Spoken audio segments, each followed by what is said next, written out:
Cette passion, d'où elle vient? De jouer, de faire la comédie. Et est-ce que c'est une passion qui s'est transformée en métier ou alors vous avez fait des études en rapport avec la comédie? En fait, cette passion, elle vient depuis toute petite. Quand j'étais toute jeune, ainsi que ma sœur, on était au conservatoire de Tournai. On faisait de la diction, de la déclamation. C'est quelque chose qui m'a toujours plu.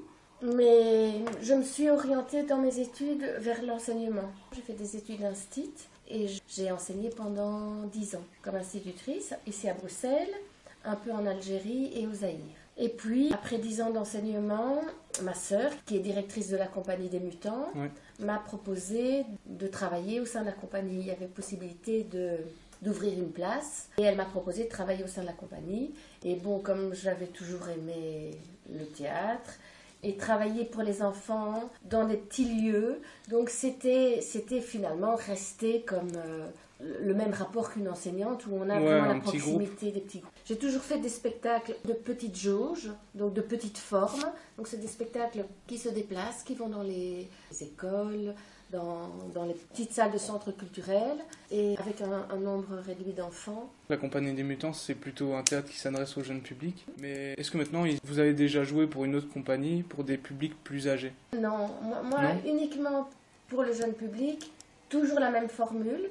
Je suis seule, je joue seule et souvent je n'ai pas de régisseur, mais pour ce spectacle-ci, comme il est un petit peu plus lourd à monter et à démonter, à mettre en place, quand le régisseur de la compagnie n'est pas occupé sur un autre spectacle, alors je le prends avec moi.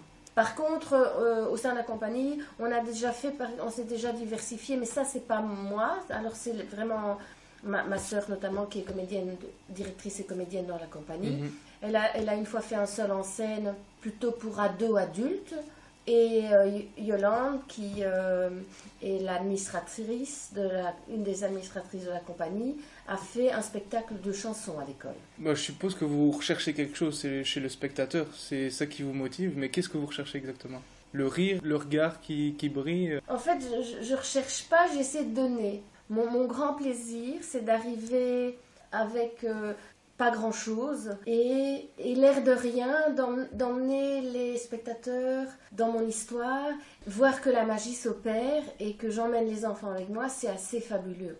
Et vous avez des réflexions collectives après les spectacles, souvent quand vous venez dans les écoles? Cette démarche, est-ce que c'est vous qui l'avez lancée ou c'est les écoles qui vous contactent généralement? C'est moi qui l'ai lancée. En fait, je pense que c'est le fait que je sois enseignante de formation. Donc, ça paraît évident. Quand on est dans une salle de spectacle, on joue le spectacle, puis les spectateurs se lèvent, s'en vont. Là, je suis chez eux. Je suis dans leur classe bien souvent. Il y a un contact qui se fait et c'est vrai que je propose alors aux enfants de donner leur impression s'ils en ont envie. Je force rien. Je vois s'il y a un contact qui a envie de se créer. Et alors, bien souvent, ça se fait naturellement. Et c'est ça qui est fabuleux parce qu'on est dans leur classe. Je joue avec des néons, je joue dans une salle de classe. Et malgré ça, je vois les gosses qui rentrent dans l'univers et à la fin du spectacle, ils sont bien souvent émus. Il y a parfois un moment où les enfants ont cette faculté d'être très, très directs, donc on discute à bâton rompu de ce qu'ils ont aimé, de ce qu'ils ont aimé pourquoi, de ce qu'ils n'ont pas aimé pourquoi. Élisa et Jean-René, c'est une pièce qui traite de sujets assez quand même difficiles. Oui. Donc la mort, la solitude, le fait qu'on a du mal à s'intégrer dans un groupe. Comment est-ce que vous arrivez à faire passer ça aux enfants? Alors justement, ça c'est depuis toujours dans la compagnie. Tous les spectacles qu'on a montés, c'est parce qu'on avait envie de défendre quelque chose. Donc on ne s'est jamais censuré. J'ai eu un spectacle qui parlait du divorce. J'ai un spectacle qui parlait de la maltraitance des enfants, avec les aventures des Martiniques en Belgique. On ne s'interdit aucun sujet. On va aborder les sujets qui nous semblent importants, mais surtout pour des enfants. Mais par contre, si on a envie de faire un spectacle divertissant pour être divertissant, on va le faire aussi, si on en a envie. Mais chaque fois, les sujets que j'ai traités, il y avait des thèmes là derrière, ouais. Et on les aborde de manière très naturelle. Les enfants sont à même de comprendre plein de choses. Papita, mon tout premier spectacle, c'était sur la différence, sur le rejet, sur le handicap. On était passé par le biais de fruits et légumes. Le personnage était des fruits et légumes. Donc les sujets sont très durs, mais ça dédramatise peut-être. Hormis la comédie, qu'est-ce que vous avez comme passion? Qu'est-ce que vous aimez faire durant votre temps libre? On aime beaucoup le cinéma avec mon mari, mais ici maintenant, ce qu'on aime par-dessus tout, ce sont nos petits-enfants.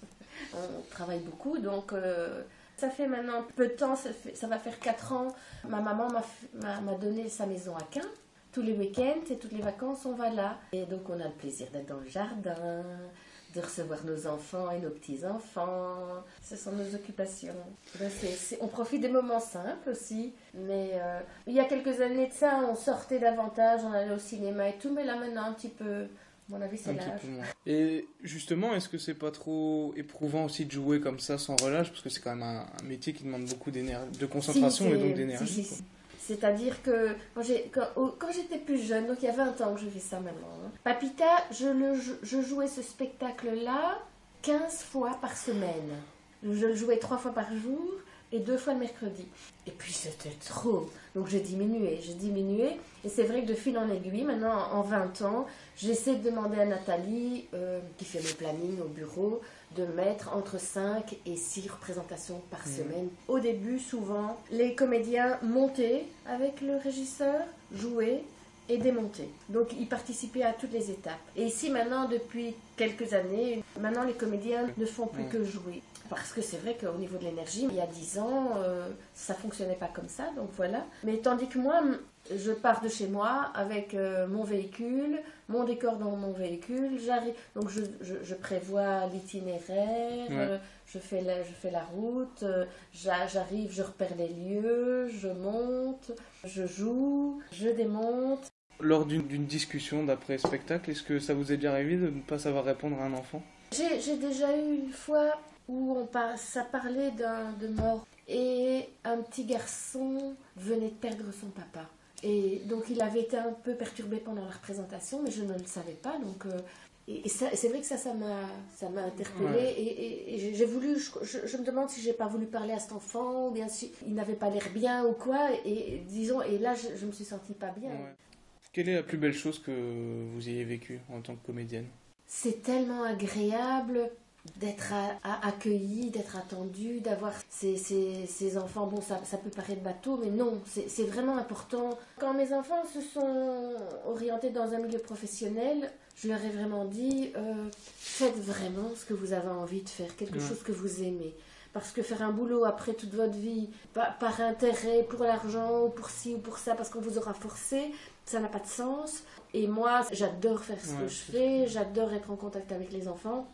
Quelles sont vos ambitions pour l'avenir? Est-ce que vous allez continuer encore à jouer? Écoute, combien de temps?